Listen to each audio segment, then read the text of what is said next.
South Africa scrambles to evacuate citizens as Middle East war escalates. MultiChoice is dumping the streaming service Showmax. And veteran performer Soli Philander dies at 65. Hello, I'm Jane Dutton. EWN, in touch, in tune, and independent.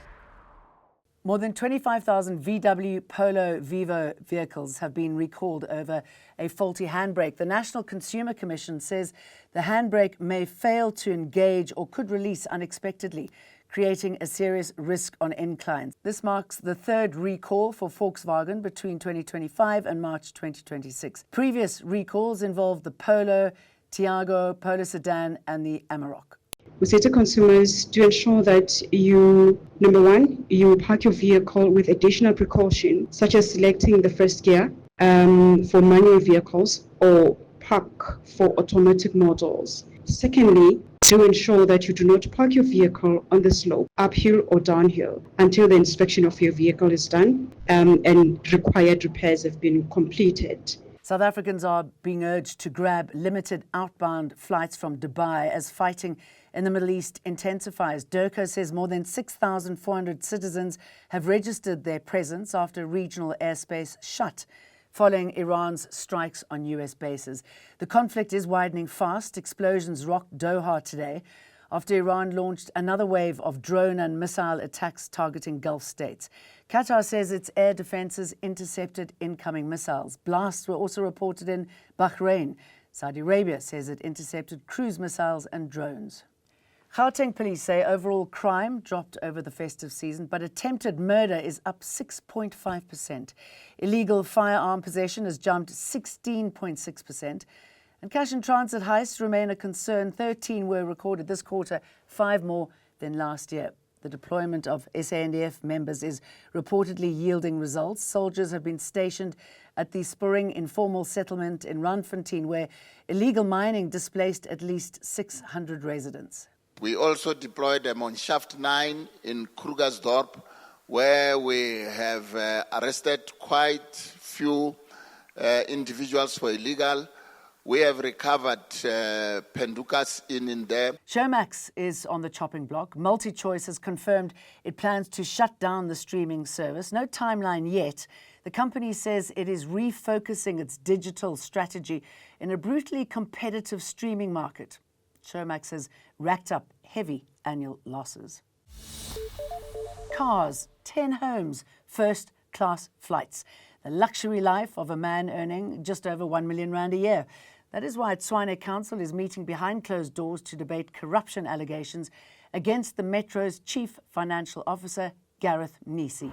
Every Section 56 manager, every manager that appoints directly to the city manager goes through a top security vetting process as part of their employment.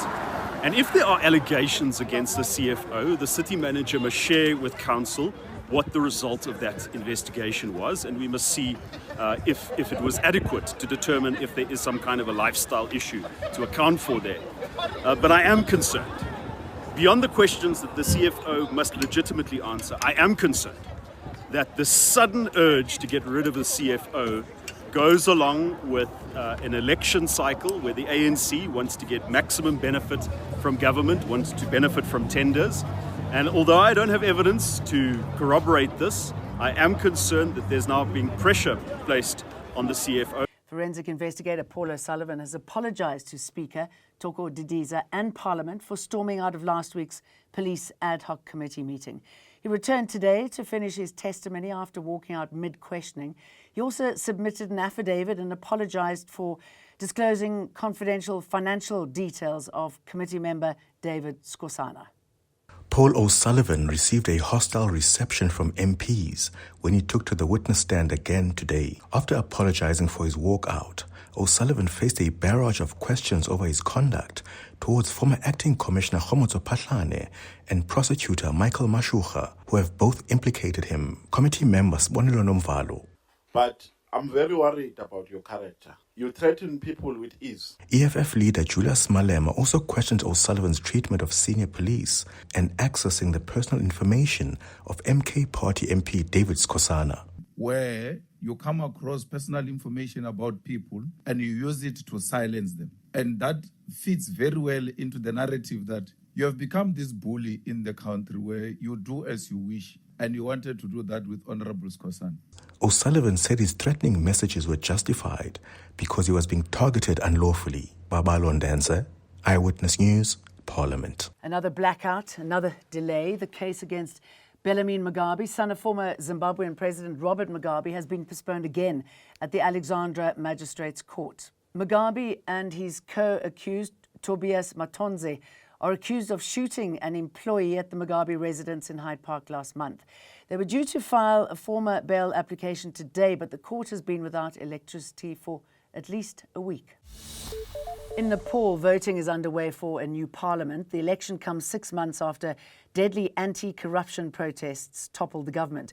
Nearly 19 million voters are choosing who replaces the interim administration installed after the September 2025 uprising. At least 77 people were killed during the unrest. Key contenders include a former prime minister seeking a comeback and a rapper turned mayor appealing to young voters. Back home, South Africa's film and television industry is mourning Soli Philander. The veteran performer died in Cape Town last night and he was 65 years old. Philander was known for his work across television, theatre and radio. He was part of the original Cape Talk lineup in 1997 and received the Savannah Comics Choice Lifetime Achievement Award in 2019. You know, we were a little bit scared of him. He was this big character, and when he walked into the building, we would know that he was in the building. And he was literally a larger-than-life. Behind the jovial Soli was also a seriousness, a man with wisdom, a man traveling about himself, about identity. But at the end, it was all about others. Philander died at home after being discharged from hospital earlier this week. EWN, in touch, in tune, and independent.